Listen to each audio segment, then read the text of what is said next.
रामपुर ज़िमनी इंतखाब के दौरान आजम खान के बेटे अब्दुल्ला आजम ने बीजेपी पर तंज कसा है। अब्दुल्ला आजम ने कहा कि उनके पास वो वॉशिंग मशीन नहीं है जिसमें लोगों को को धो दिया जाता है। बीजेपी के पास ऐसी मशीन है जिसका वो इस्तेमाल कर रही है। अब्दुल्ला आजम ने इल्जाम लगाया है कि पुलिस अफसरान लोगों को फोन करके कह रहे हैं कि या तो बीजेपी में शामिल हो जाओ या फिर थाने में शामिल हो जाओ।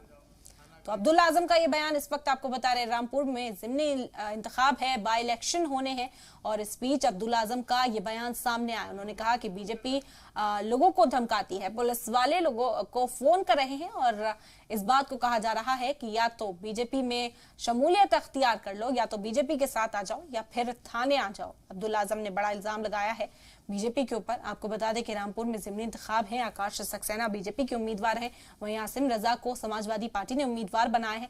आजम खान का गढ़ माना जाता है रामपुर, लेकिन आजम खान की रुकनियत रद्द होने के बाद यहाँ पर ज़िमनी इंतखाब हो रहे हैं। इस बीच अब्दुल्ला आजम का ये बड़ा बयान सामने आया है। बयान आपको बता दें एक बार और, अब्दुल्ला आजम ने कहा कि उनके पास वो वॉशिंग मशीन नहीं है जिससे लोगों के दाग धुल जाते हैं। ऐसी वॉशिंग मशीन सिर्फ बीजेपी के पास है। देखो भाई, जाना मैं किसी को नहीं कह सकता कौन गया कौन नहीं गया।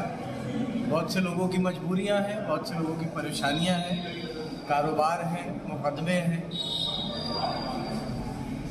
हमारे पास वो वॉशिंग मशीन नहीं है जिससे लोगों के दाग धुल सके।